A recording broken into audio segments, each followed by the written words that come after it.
আপনারা দেখছেন positive Barta platform. Think positive, be positive. নমস্কার, পজিটিভ বার্তার পর্দায় আমরা আবারও চলে এসেছি আপনাদের সামনে পজিটিভ বার্তার লাইভ অনুষ্ঠান নিয়ে। আপনাদের এই লাইভ অনুষ্ঠানে আপনাদেরকে অনেক অনেক স্বাগত। তো এখন আমাদের সঙ্গে যিনি উপস্থিত আছেন ডক্টর ভূপেশ শীল স্যার। তো ওনার পরিচয়টা আমরা প্রথমে ওনার কাছ থেকে একটু জেনে নেব। আমি শান্তিনিকেতন মেডিকেল কলেজে professor HOD head of the department orthopaedics আছি। আমি নর্মালি বিবি হসপিটালে জিএমসি আগরতলা গভর্নমেন্ট মেডিকেল কলেজে রিটায়ার করার পরেই ওখানে জয়েন করেছি। আমি ওখানে শিক্ষকতা করতাম।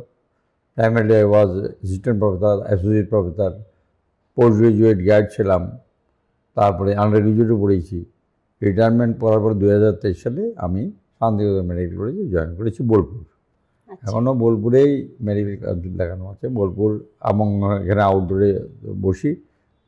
আগরতলা শান্তিনিকেতন রানীখামার যেটা হয়েছে ওখানেও আমি সপ্তাহে 2 দিন ওখানে বসি আউটডোরে বসি। তো ওখানে একটু কলেজ সম্বন্ধে আপনার কাছে তাহলে একটু শুনে নেব যে ওখানে আমাদের যে কলেজটা হয়েছে এটা মলয় বাবুর পজিটিভ থিঙ্কিংয়ের সব ফসল একদম।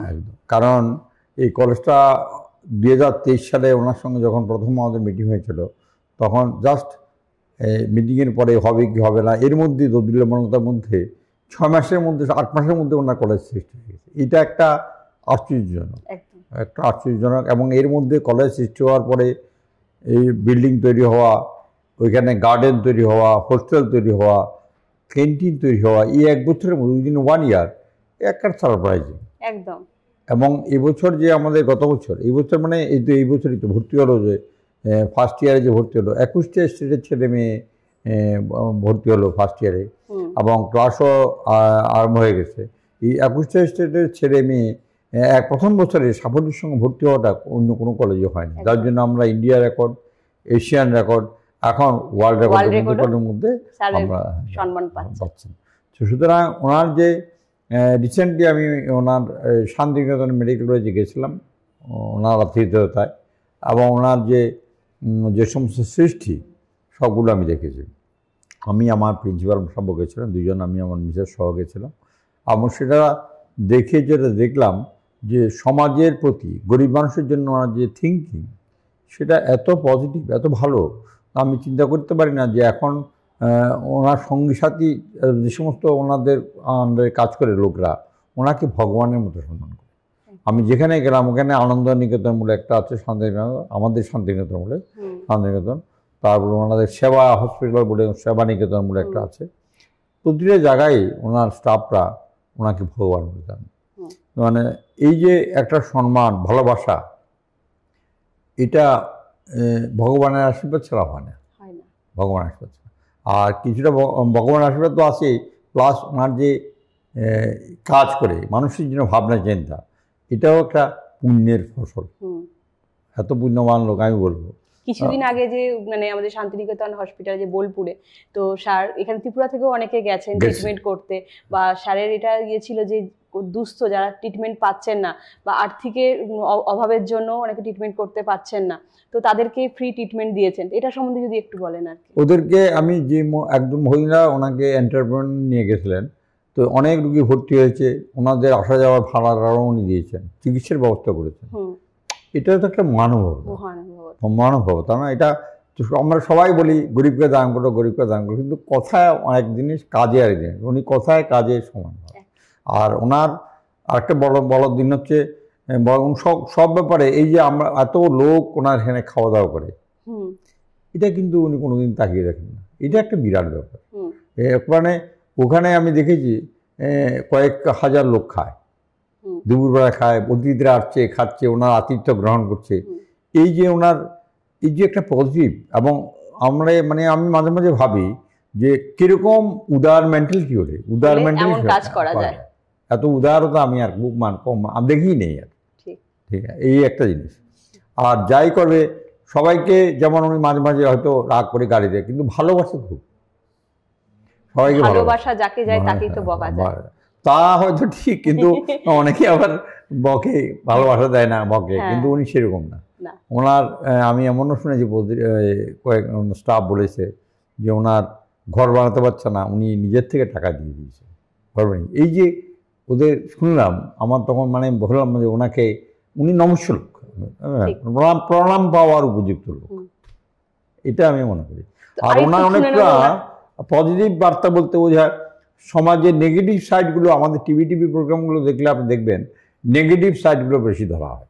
এই নাটক চলছে, সেখানে বা বউয়ের সঙ্গে শাশুড়ির ঝগড়া চলছে, বা বাবা ছেলের মধ্যে দ্বন্দ্ব, মা ছেলের মধ্যে দ্বন্দ্ব, এগুলোই হাইলাইট করা হয়।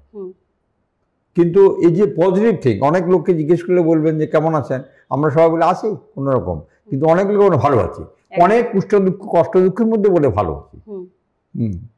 এই জন্য এটা কিন্তু একটা পজিটিভ, উনি পজিটিভটাই সমাজে সরিয়ে দিতে চাইছেন, সব কিছু পজিটিভ, এবং এটা ওনার একটা বৈশাখ।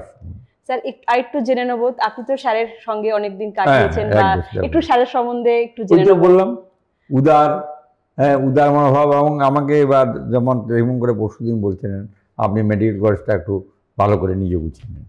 এই যে একটা ডিপেন্ড, আমি ওনাকে বললাম যে ওনাকে তখনই আমি বললাম আপনি অ্যাকচুয়ালি অনেকগুলো কলেজ তো ওনার আন্ডারে, 60টা কলেজ, সবগুলোর উপরে ধ্যান। উনি সকালে 7টায় আমি দেখেছি বেরিয়ে যায়, আমি দেখেছি ওখানে, রাত্রে 11টা বেরিয়ে। খাওয়াটা ওনার ঢাকা থাকে, খাওয়ার আমি মানে তখনই ভালো লাগে, মানে খারাপ লাগে যে উনি খাওয়ার সময় পান না। খাওয়ার সময় একটা লোক কত মাস ডেডিকেটেড না হলে কি খেলেন হয়তো জানা নাই। আমি দেখেছি ওইখানে যে কুক আছে খাওয়াটা সাজিয়ে ঢেকে রাখে, মশারিটা টাঙিয়ে দিয়ে। এই যে ওরা যে ওনাকে ভালোবাসে, সম্মান করে, ওনার জন্য এটা করে। আর আমি ওনাকে দেখেছি কাজ করে না, মানে জল খাওয়ার সময় নেই, খাওয়া বিশ্রাম, দিনের বেলা তো বিশ্রাম করতে দেখিনি আমি কোনোদিন। এই যে একটা মানে ভালোবাসা মানে অসম্ভব ভালোবাসা না থাকলে এটা হয় না, করা যায় না, সম্ভব ভালোবাসা। তো এরপর সবার সংসার ওনার ছেলে আছে, মেয়ে আছে, আমি ভাবি মাঝে মাঝে, আমি নিজেই ভাবি যে সংসারের প্রতি ওনার অত সময় দিতে পারেন না, বিশাল বিশাল ব্যাপার। এইভাবে কাজের মধ্যে যদি উনি ডুবে থাকেন তো সংসারে তো সময়টা না, সত্যি আমি মাঝে মাঝে আশ্চর্য হয়ে যাই, মানে ওনার যে অ্যাক্টিভিটি দেখে, উদ্যম, এনার্জি যে পায়, এটা তো পজিটিভ অ্যাটিটিউডের জন্য এনার্জিটা পায়। আমরা অনেকে ভাবে আর কত করবো, থাক এখন বিশ্রাম নিয়ে দেবো, শরীর চলছে না, কিন্তু শরীর তো ওনারও চলে না, কিন্তু উনি ফিল করে না, সেটা ইন্টারনাল এনার্জি দিয়ে উনি চলে যায়। এটাই আমার কাছে ওনার ভালো গুণগুলোই ম্যাক্সিমাম দেখেছি, আমরা খারাপ আমি কিছু দেখিনি এখন চোখে।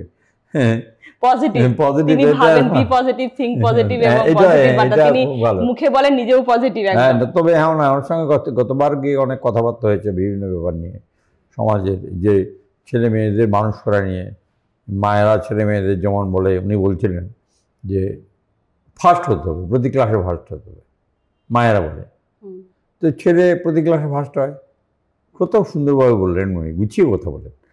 ফার্স্ট হতে হতে যখন বেশি ফার্স্ট হয়ে আরেক ফার্স্ট হলো, তারপর ছেলে আমেরিকা চলে যায়, তখন মা দুঃখ করে, আরে ছেলে তো আমাকে ছেড়ে চলবে, আরে ফার্স্ট তো তুমি বানিয়েছ, ফার্স্ট হতে হবে, ফার্স্ট ছেলে তো কোথায় আমেরিকা যাবে, তখন দুঃখ। এই যে এত কিছু তো ধরনের নর্মালি পড়াশোনা করুক, সব কিছু করুক, মহাভারতের ভক্তি, শ্রদ্ধা, ভালোবাসা, ওইটা আজকাল ইউনিট ফ্যামিলি হয়ে সিঙ্গেল ফ্যামিলিতে আমরা যে আগে যেমন জয়েন্ট ফ্যামিলি ছিল, একজনের প্রতি একজন শেয়ারিং টেন্ডেন্সি, এটা ধীরে ধীরে লোপ হয়ে যাচ্ছে। তো স্যার এরপর আপনার কাছ থেকে জেনে নেবো যে আমাদের এই ত্রিপুরা শান্তিনিকেতন মেডিকেল কলেজের সাথেও তো আপনি যুক্ত আছেন, তো এখানে যে ওপিডি ব্যবস্থাটা, পরিষেবাটা চালু আছে, তো এটার সম্বন্ধে একটু আপনি। ওপিডি ব্যবস্থা মাত্র তো আরম্ভ হলো আমাদের। ওপিডি এখন মোটামুটি সব সাবজেক্টই হচ্ছে, অর্থোপেডিক, মেডিসিন, সার্জারি, গাইনি, সব সাইকিয়াট্রি, সব ডিপার্টমেন্টই বসছে। তো এখন রেগুলারলি এক্সটেন্ড করছে, কিন্তু আমাদের একটু যোগাযোগ ব্যবস্থার দিক থেকে একটু খারাপ বলে রোগীপত্র হচ্ছে, কম হচ্ছে। সামনে আর 4 মাস পরে পুরোপুরি 3 মাস মোটামুটি অনেকটাই ঠিক হয়ে যাবে, কারণ নতুন আউটডোর বিল্ডিং তৈরি হয়ে যাবে, তারপরে ওপিডি হবে, আইপিডি হবে, তারপরে আমাদের এক্সরে মেশিন এসে গেছে, এই মাস সামনের সপ্তাহে এক্সরে মেশিন চালু হবে, ইসিজি তো চালু হয়ে গেছে অলরেডি, কিছু কিছু ধীরে ধীরে হবে সব কিছু, কারণ এডুকেশনটা চলছে, পাশাপাশি এগুলো হতে হতে সময় লাগবে, একটা নতুন কলেজ। তবুও আমি বলবো আমাদের গভর্নমেন্টের পরিষেবাতে তো আমি অনেকদিন কাজ করেছি, গভর্নমেন্টের সঙ্গে এটা যত র্যাপিডলি কাজ হয়েছে, যত তাড়াতাড়ি হচ্ছে, এটা আমাদের মানে সরকারি ব্যবস্থায় এটা সম্ভব কোনো রকমই সম্ভব ছিল না, যেটা মলয়বাবু করতে পেরেছেন। তো এখন আমাদের ওপিডি ব্যবস্থার নতুন টাইম চালু হয়েছে যে সকাল 7টা থেকে 5টার মধ্যে। 7টা থেকে হয়নি এখনো, এটা আমরা চিন্তা ভাবনা, পয়লা মে থেকে আমাদের দেখা যাক, 7টা থেকে আমাদের একটা মিটিং হবে, থেকে শুরু হবে, 8টা থেকে হয়তো হবে, 4টা পর্যন্ত হবে, দুটো শিফট করে নেবো আমরা 8টা থেকে। এখনো হয় একটা মিটিংটি আমাদের হবে, এটা ব্যবস্থা চলছে।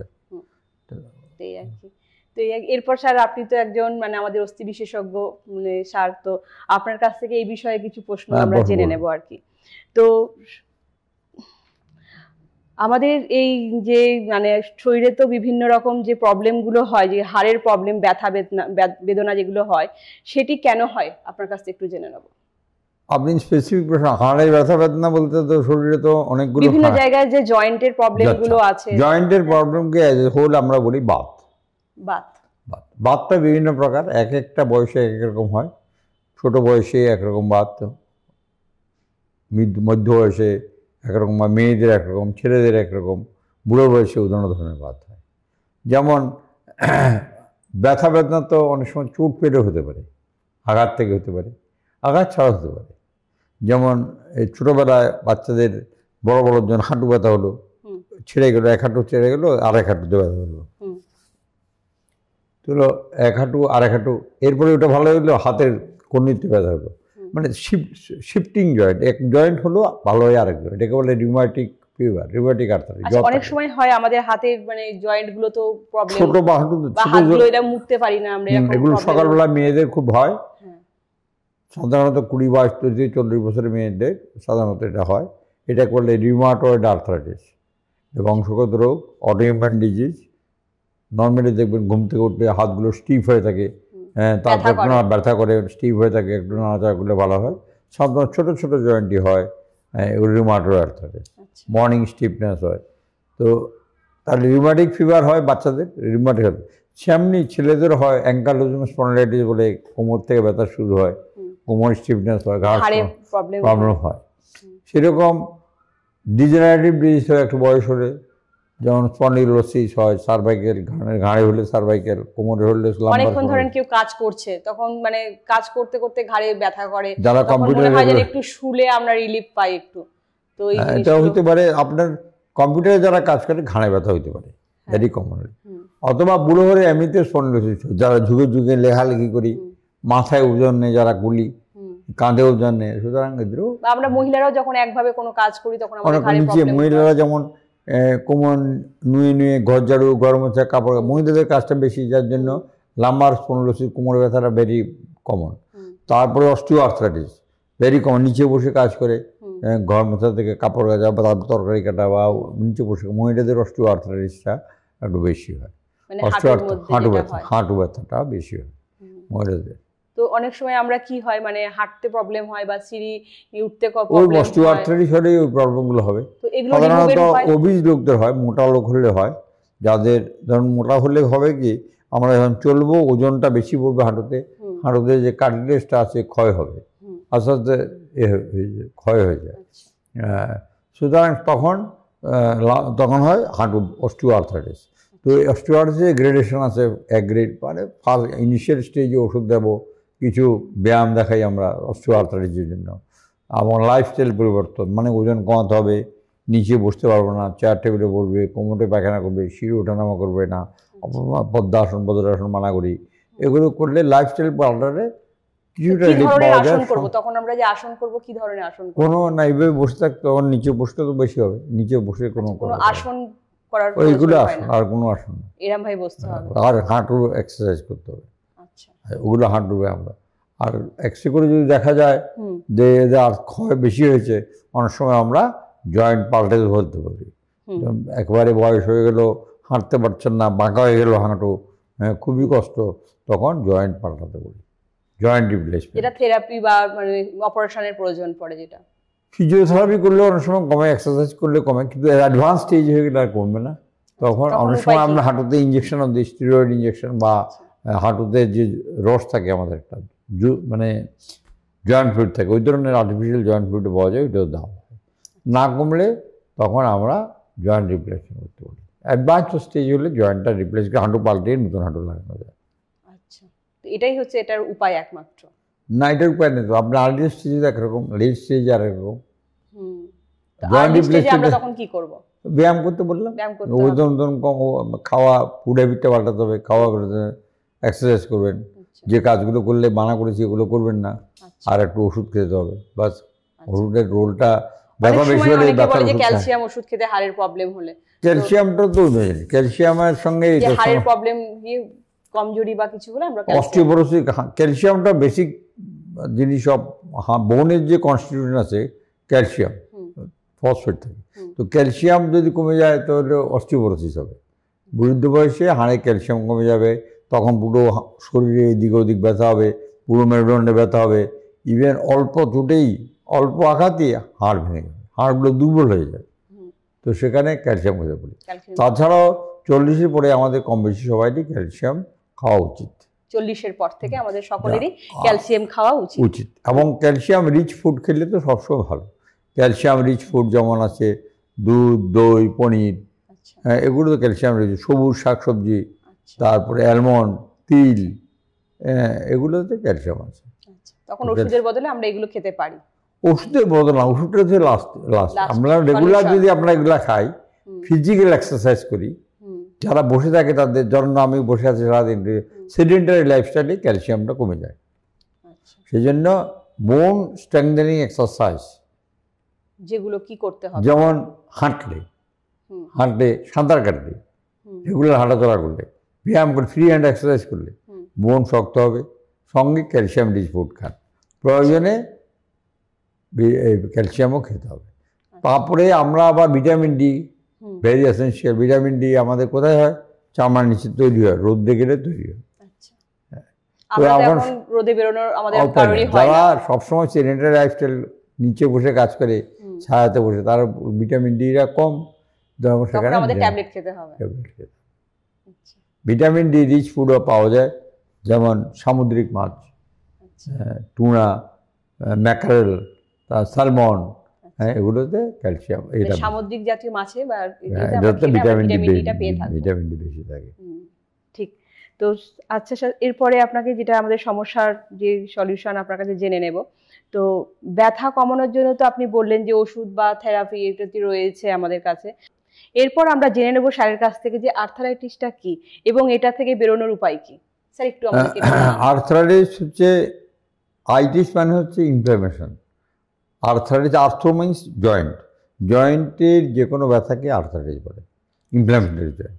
এখন আর্থারাইটিসটা কম বয়স, rheumatic arthritis, rheumatoid arthritis, ankylosing spondylitis, তারপরে যে কোনো আর্থারাইটিসকে বলতে, অস্টিও আর্থারাইটিস, এগুলো অস্টিও আর্থারাইটিস মানে ডিজেনারেটিভ, বুড়ো বয়সে, বয়স হলে হয়, কম বয়সে হতে পারে। আচ্ছা, এই আর্থারাইটিস হলে প্রবলেমগুলো কি আমরা ফেস করি? জয়েন্টে ব্যথা, জয়েন্টে ব্যথা, হ্যাঁ, জয়েন্টে ব্যথাকে আর্থারাইটিস বলা হয়।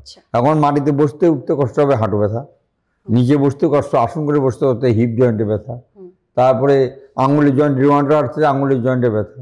তো এক একটা জয়েন্ট, এক একটা আর্থারাইটিসটাকে ফাইনালি মানে কনফার্ম করার জন্য, যেমন অস্টিও আর্থারাইটিস আমাদের এক্সরে করতে হবে, রিউমাটয়েড আর্থারাইটিস ব্লাড টেস্ট করতে হবে, রিউমাটয়েড ফ্যাক্টর আছে কিনা, ইএসআর আছে কিনা, হিমোগ্লোবিন কত আছে, সমস্ত ব্লাড প্রোফাইল করতে হবে, এনটিসিসিপি করতে হবে। সো এই প্রতিটা জয়েন্টের জন্য এএসও এটা করতে হয় আপনার রিউমাটিক ফিভার হলে। সুতরাং প্রতিটা জয়েন্টের জন্য কিছু ব্লাড টেস্ট ইনভেস্টিগেশন করব। এখন এই অস্টিও আর্থারাইটিস রোগটা বুড়ো হলে হবে এমন কথা নেই, সেকেন্ডারি অস্টিও আর্থারাইটিস হয়। প্রাইমারি অস্টিও আর্থারাইটিস মানে বুড়ো হলে হবে, বয়স হলে হয়। সেকেন্ডারি অস্টিও আর্থারাইটিস মানে জয়েন্টটা আগে থেকে রুগ্ন, অসুস্থ হয়েছে, মানে ট্রমা, চোট পেয়েছিলেন, ভেঙে গেছিলো জয়েন্টের ভিতরে, অথবা আপনার রিউমাটয়েড আর্থারাইটিস আছে, ছিল, সেটার উপরে অস্টিও আর্থারাইটিস আবার হয়। আচ্ছা, এটা কি কোনো বংশ থেকে বা না, রিউমাটয়েড আর্থারাইটিসটা সাধারণত বংশগত, অস্টিও আর্থারাইটিসে বংশগত কিছু পাওয়া যায়নি, বা রিউমাটিক ফিভারে বংশগত পাওয়া যায়। রিউমাটিক ফিভারটা জেনারেলি আগের দিনে খুব বেশি পাওয়া যেত, স্লাম এরিয়াতে যারা বাস করেন, গরিব লোক, ওদেরই রিউমাটিক ফিভারটা হতো। ওখান থেকে স্ট্রেপ্টোকক্কাস বলে একটা জীবাণু আছে, ওটা থেকে হয়, ওইটা অ্যান্টিস্ট্রেপ্টোলাইজের মধ্যে, ওদের থেকে এই অ্যান্টিবডি অ্যান্টিজেন রিয়াকশন থেকে ওইটা হয়। হ্যাঁ, সুতরাং এক একটা জয়েন্ট চিকিৎসা এক এক রকম। মেইন অস্টিওআর্থ্রাইটিস যে লাইফস্টাইল পরিবর্তন, আমি আপনাকে বললাম নিচে না বসা, এক্সারসাইজ করা, হ্যাঁ, আর বোন স্ট্রেংথেনিং এক্সারসাইজ অস্টিওপোরোসিসের জন্য। অস্টিওপোরোসিস হলো সমস্ত শরীরে ব্যথা, জয়েন্টে ব্যথা, মেরুদণ্ডে ব্যথা হবে। ইভেন সামনে অনেকে দেখবেন বাসে চলছে, হঠাৎ করে বাসটা হঠাৎ করে জার্কিং করলে মেরুদণ্ডের হাড় ভেঙে যায়, বিকজ ইট ইজ সফট, অনেক সফট হয়ে গেছে হাড়গুলো। সফট হয়ে গেছে কেন? ক্যালসিয়াম কমে গেছে অস্টিওপোরোসিসের জন্য। সেটা তা পাওয়া যায় বিএমডি, বোন মিনারেল ডেন্সিটি বলে একটা ইনভেস্টিগেশন, ওটা করলে ধরা পড়ে। বোন মিনারেল ডেন্সিটি আছে, ড্যাক্সা স্ক্যান আছে, ওগুলো করলে আপনি মানে অস্টিওপোরোসিসটা ধরা পড়বে। আর রিউমাটয়েড আর্থ্রাইটিসের চিকিৎসা তো ওষুধ খেতে হবে, এবং লাইফ লংয়ে ওষুধ খেতে হয়, লাইফ লং। মেয়েদের একটু বেশি হয় রিউমাটয়েড আর্থ্রাইটিসটা। মেয়েদের এটা কেন হয়? মেয়েদের এটা দেখা গেছে মেয়েদেরই বেশি হয়, বিকজ ইট ইজ মেরিড। ধরুন আপনি জেনেটিক এটা, কিন্তু মেয়েদেরই হবে, ছেলেদের কম হয়। আবার অস্টিওআর্থ্রাইটিসও মেয়েদের বেশি হয়, হাঁটু করে লাইফস্টাইলের থেকে। কিন্তু অ্যাঙ্কাইলোজিং স্পন্ডিলাইটিস আবার ছেলেদের বেশি হয়। আবার অনেক সময় আমরা দেখি যে বাচ্চাদের, ছোট বাচ্চা যেমন যাদের গ্রোথটা হচ্ছে বা এরকম সময়ের বাচ্চাগুলো, তারা প্রায়ই বলে আমার পায়ে প্রচন্ড যন্ত্রণা করছে। এটাকে বলে ছোট বাচ্চাদের হয়, এটাকে বলে গ্রোয়িং পেইন বলে। আচ্ছা, এটা কজ ইজ নট নোন। সারাদিন খেলাধুলা করে আসবে, সন্ধ্যাবেলা বাড়িতে আসলে বলবো আমার পিঠগুলো ব্যথা করছে, পা গুলো খুব বেশি হয়, পাটা বেশি হয় আর কি। তখন পাটা মেসেজ করে দিতে হয়, পায়ে প্রচুর ব্যথা হয় বলে। তখন এটার জন্য সলিউশন কি? কিছু এটাতে ক্যালসিয়াম আমরা দিই জেনারেলি, কিন্তু ক্যালসিয়াম এটা অনেক সময় একটু ব্যথার ওষুধ খেতে পারে, অনেক সময় একটু মেসেজ করে দিতে বলি। আস্তে আস্তে ওর যখন 10-12 বছর বয়স হবে ভিটামিন ডি দেওয়া যায়, কিন্তু এটাতে খুব বেশি রোল যে আছে তা নয়। কিন্তু আস্তে আস্তে 10-12 বছর হলে এটা কমে যাবে, 10-12 বছরের পরে কমে যাবে। আচ্ছা, তো এটা গ্রোয়িং পিরিয়ডে এটা হয়ে থাকে। হ্যাঁ, গ্রোয়িং পিরিয়ড 5 বছর 7 বছর বয়সে কম হয়, কমন আর কি, অনেক হয় এরকম। আমি দেখেছি মানে 15 বছর বা 16 বছর বাচ্চাদেরকেও এটা বেশি হচ্ছে আর কি। কোনটা? মানে এই যে মানে যন্ত্রণা, হাতে পায়ে যন্ত্রণাটা, পিঠে ব্যথা, প্রচন্ড পিঠে ব্যথা, প্রচন্ড পায়ে যন্ত্রণা, দেখতে হবে না। ওগুলো অনেকে একটু বেশি স্পোর্টস করলো মাসল টান পড়তে পারে। সুতরাং অনেক বাচ্চা আছে কন্টিনিউয়াস বসে বসে কাজ করে, দেয়ার ইজ নো এক্সারসাইজ, মাসলগুলো অ্যাট্রোফি করবে, তখন ব্যথা হতে পারে। সারাক্ষণ কিছু ফিজিক্যাল এক্সারসাইজ তো করা উচিত, এভরিবডি শুড হ্যাভ। মাসলগুলো স্ট্রেংথেনিং এক্সারসাইজ, বোন স্ট্রেংথেনিং এক্সারসাইজগুলো করা উচিত। ঠিক। তো আবার অনেক সময় দেখা যায় যে আমরা হঠাৎ করে ঘুমিয়ে আছি বা চলাফেরার মধ্যে আছি, ঠিক আছে, তো চলাফেরার মধ্যে এসে আমাদের যে নার্ভগুলো টান পড়ে, নার্ভ টান পড়ে না, ওই নার্ভে টান পড়ছে, কিন্তু মাসল পুল হয়, ঘুমের মধ্যে হয়, পায়ের মাসলগুলো প্রচন্ড যন্ত্রণা করে। এটা কেন হয়? এটা ভিটামিন ই হবে, ওইটা ওষুধ পাওয়া যায়, খেলে হবে। ভিটামিন ই রিচ ফুড খেলে হবে, এবং ভিটামিন ই জাতীয় ক্যাপসুল আছে, কমে যাবে। আচ্ছা, তো এটা কন্টিনিউ করতে হবে আমাকে? ভিটামিন না, কমে যায়, আস্তে আস্তে কমে যায়। আর একটু এক্সারসাইজ করবে, পায়ে এক্সারসাইজ করবে। আচ্ছা, পায়ে কি ধরনের এক্সারসাইজ করা যায়? পায়ে হাঁটু তোলা নামানো, কোয়াড্রিসেপস, অনেক এক্সারসাইজ আছে। মানে অনেক জায়গায় হয়, ধরেন পায়ে আঙুলে টান পড়ছে বা হাতের আঙুলে টান পড়ছে, হাতের আঙুলে টান পড়ে হয় না, মানে সাইডে কোনো এক জায়গায় টান পড়ে, মাসলে টান পড়ে, যেমন ওজন উঠালে, হুট করে ওজন উঠালে মাসল ক্র্যাম্প হবে। বা অনেক সময় আমরা হাত এমন করি যে হাতে একদম স্টিক হয়ে যায়, তখন ওইগুলো না, হাতের স্টিক হলে একটা রোগ আছে হাতের স্টিক হয়ে যায়, এখানে বলে ট্রিগার ফিঙ্গার বলে, শক্ত হয়ে যায়, তা আবার তো বলে এগুলো। এই যে আমাদের হাতটা অনেক সময় এরকম হয়ে যায়, তখন এটা সোজা করা যায় না, তো এই জিনিসটা করা যায়। হ্যাঁ, অনেক সময় হয়ে যায় আর কি, আমাদের হঠাৎ করলাম বা অনেক সময় একভাবে বসে আছি, অনেক সময় হাতটা এরকম হয়ে গেল, মানে স্টিক হয়ে, তখন হাতটাকে আবার এরকম করে আস্তে আস্তে ঠিক করে আবার এরকম আনতে লাগে। এই জিনিসগুলো না, একটা রোগ আছে এখানে, ট্রিগার ফিঙ্গার, হাতটা সোজা থাকে, বাঁকা করতে গেলে কট করে শব্দ হয় এবং লাগে। অনেক সময় দেখি যে হাতের মানে কি হয় প্রবলেমটা, আমি আপনাকে শেয়ার করি একটু। তো এই যে হাতের অনেক সময় প্রবলেম, আঙুলের প্রবলেম হয়, যন্ত্রণা হয়, শিরা থেকে যন্ত্রণা হয়, হাতটা পুরো যন্ত্রণা হয়, পুরো হাতে নার্ভের থেকে হতে পারে, ঘাড়ে স্পন্ডিলাইটিস থাকলে হয়। আবার অনেকে এখানে একটা নার্ভ আছে মিডিয়ান নার্ভ, ওটা মিডিয়ান নার্ভ যখন চাপ হওয়া পড়ে তখন হয়, এটাকে বলে কার্পেল টানেল সিনড্রোম। এবং একটা আঙুল থেকে আরেকটা আঙুলে অনেক সময় চলে আসে। তিনটা আঙুল হবে, এটা অসম্ভব যন্ত্রণা হয়। এটা রাত্রিবেলা ঘুমের মধ্যে বেশি হবে। কার হয়? পেশেন্ট পার্টিকুলার পেশেন্ট না দেখে তো এভাবে কতগুলো সিমটম এটা বয়স্ক মানুষদের আমাকে কয়েকজন শেয়ার করেছিলেন জিনিসগুলো আর কি, ওই কারণে আপনাকে শেয়ার করছি। তো এরকম আঙুল থেকে যন্ত্রণা হয় এবং আঙুল থেকে দেখতে হবে, আঙুল থেকে জেনারেলি পুরো হাতে যন্ত্রণা হবে, পুরো হাতে প্রচন্ড যন্ত্রণা হয়, ঘাড় থেকে হয়, শুতে তাদের খুব কষ্ট হয়, ঘাড়ের থেকে হয়, মানে ঘাড়ের থেকে হাতের দিকে আসে। এবং ওনারা বলেছেন যে ওনাদের হাতে ইনজেকশন পর্যন্ত দিতে হয়েছে। হাতে ইনজেকশন ট্রিগার ফিঙ্গার হলে দিই, ট্রিগার ফিঙ্গার হলে ইনজেকশন দিই, অন ইনজেকশন দিতে আপনাকে এক একটা রোগ, যেমন এখানে হয় টেনিস এলবো, এখানে হয় ট্রিগার ফিঙ্গার, এখানে ডিকুইড, পেশেন্ট না দেখে না সব সিমটম একসঙ্গে বলে গেলে তো আমি বলতে পারবো না কি, প্রতিটা রোগের একটা সিমটম আছে। প্রতিটা রোগ, যেমন স্পন্ডিলোসিস হলে সঙ্গে যদি ব্যাকটেরিয়া নার্ভগুলো হয়, পুরো হাতে ব্যথা হয়, হাতটা উপর করে রাখলে ভালো লাগবে, এই একটা রোগ। ট্রিগার ফিঙ্গার হলে আঙুলগুলো ব্যাকা হয়ে যাবে, প্রতিটা রোগের আলাদা। এখন আঙুলটা আছে না, নাড়াতে অসুবিধা হয় এবং যন্ত্রণা করে, ওই পেশেন্টটাকে আপনি দেখে, পার্টিকুলার পেশেন্ট আপনি একসঙ্গে যদি সবগুলো শুনবো, এখান থেকে ব্যথা হয়, এখান থেকে ব্যথা হয়, না দেখে তো আমি ডায়াগনোসিস করতে পারি, হাতটা নেই তখন কষ্ট পাচ্ছেন আর এরকম, ওইগুলো না দেখে বলা যাবে না, পার্টিকুলার সিমটম না দেখে বলা যাবে না, কারণ এই হাতে তো বিরাট হাত। হ্যাঁ স্যার, হ্যাঁ ঠিক আছে। তো আর ফিজিওথেরাপি যেটা আমরা অনেকে করি শরীরের প্রবলেমের জন্য, এটা কি কন্টিনিউ করা বা কোনো প্রবলেমের জন্য? ফিজিওথেরাপি আপনি ঘরে যদি করেন তো এক্সারসাইজ করেন।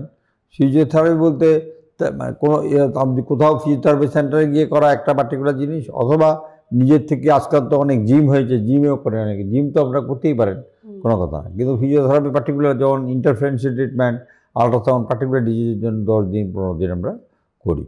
কিন্তু এমনিতে exercise you must do, everybody should do exercise daily, 30 minutes exercise should do, either walking, হ্যাঁ, কারণ শরীরটা তো আর যে গাড়ি যেমন ধোয়া মোছা করা দরকার, যত্ন করা দরকার, সেরকম আপনি যেমন শরীরের জন্য তো কিছু কসরত না করলে হবে না, ঠিক আছে, সবসময় শরীরের মাসেলগুলোকে টোন রাখতে হবে। যত বয়স বাড়বে তখন মাসেল মানে স্ট্রেংথটা কমে যায়, এটাকে বলে ফাইবারের, প্রতিটা মাসেলে অনেকগুলো ফাইবার থাকে, আচ্ছা, লাখে লাখে ফাইবার, ধরুন একটা মাসেলে 1 লাখ ফাইবার আছে, যখন বয়স বাড়বে এই ফাইবারগুলো কমে যায়, শুকিয়ে যায়, এটাকে বলে সার্কোপেনিয়া, মাসেলগুলোর স্ট্রেংথ কমে যায়, তাহলে এগুলো বিল্ড আপ করতে, যারা যত ব্যায়াম ট্যায়াম করে 30 বছর পর্যন্ত অনেক ব্যায়াম ট্যায়াম করলো, 35 বছর, তারা খেলোয়াড়দের সুন্দর স্ট্রেংথ অনেক দিন পর্যন্ত ভালো থাকে। আমরা যারা বসে বসে কাজ করি, আস্তে আস্তে মাসেল শুকিয়ে যায়, একটু আস্তে আস্তে সার্কোপেনিয়া হয়, বুড়ো বয়সে সার্কোপেনিয়া সবাইই হয় যদি সে এক্সারসাইজ না করে। আমার চোখের জন্য এক্সারসাইজ করি, আমরা ব্রেনের জন্য এক্সারসাইজ করি, তো কী করি, পড়াশোনা করি, যেই যত বেশি পড়ে তার ব্রেন তত বেশি শার্প, বুদ্ধি শার্প, সুতরাং সেরকম শরীরের জন্য কসরত করতে হবে, সব কিছুর জন্য করতে হবে, খালি খেলে ঘুমালে তো হবে না, একদম ঠিক, তার জন্য আমাদের এক্সারসাইজের দরকার হতে পারে। একটা করবো, প্রতিটা মানুষের উচিত কিছু ফিজিক্যাল এক্সারসাইজ করা, শারীরিকভাবে কসরত করা, ব্যায়াম করা ডেলি, অতিরিক্ত কিছু না হলেও 30 মিনিটস হাঁটা উচিত, normal walking, swimming, these are the good exercise, or আমাদের jogging, these are also good exercise. খালি খেলে আর ঘুমালে হবে না, সঙ্গে সঙ্গে আমাদের calcium rich food, balance diet যাকে বলে, ফ্রুটস, ভেজিটেবলস, কার্বোহাইড্রেটটা কম খেলে, কার্বোহাইড্রেটের প্রয়োজন আছে, কিন্তু খালি অনেকগুলো ভাত খেয়ে ফেললাম তো, মানে কার্বোহাইড্রেট বেশি না খেয়ে প্রোটিন, ভেজিটেবল, ফ্রুটস মিলিয়ে ব্যালেন্স ডায়েট খাওয়া উচিত, সঙ্গে ফিজিক্যাল এক্সারসাইজ, তাহলে ভালো থাকবে। কিন্তু কিছু কিছু রোগ আছে যেগুলো থেকে আমাদের বংশগত রোগ, যেমন রিউমাটয়েড আর্থ্রাইটিস, যেগুলো থেকে হয়তো ভালো হবে না, কিন্তু শরীর অনেকটার থেকে মুক্তি পাওয়া যায়। সঙ্গে সঙ্গে যদি আমরা সবসময় নিজেকে খালি খাওয়া, এক্সারসাইজ নয়, ঠাকুরের উপাসনা, আরাধনা, মেডিটেশন, ধ্যান, মানুষের জন্য ভালো চিন্তা করা, থিঙ্কিং গুড ফর আদার্স, যেটা আমাদের চেয়ারম্যান সাহেব করেন, মনের মঙ্গলের চিন্তা করলেই নিজের মঙ্গল হবে, একদম ঠিক। সবার মঙ্গলের মধ্যে, স্যার বলে দিচ্ছেন আমাদের, সবার মঙ্গলের ভিতরে আমার নিজের মঙ্গলও নিহিত আছে। তো আমরা স্যারের উপদেশগুলো নেব এবং প্রতিদিনের নিয়ত জীবনে আমরা এগুলো পালন করব, তবেই আমরা সুস্থ থাকতে পারবো। তো আজকের মতো আমরা আলোচনার পর্বে স্যারকে অনেক অনেক ধন্যবাদ জানাবো, স্যারের মূল্যবান সময় আমাদেরকে দেওয়ার জন্য। তো আজকের মতো আমরা আমাদের অনুষ্ঠান এখানেই সমাপ্ত করছি। নমস্কার।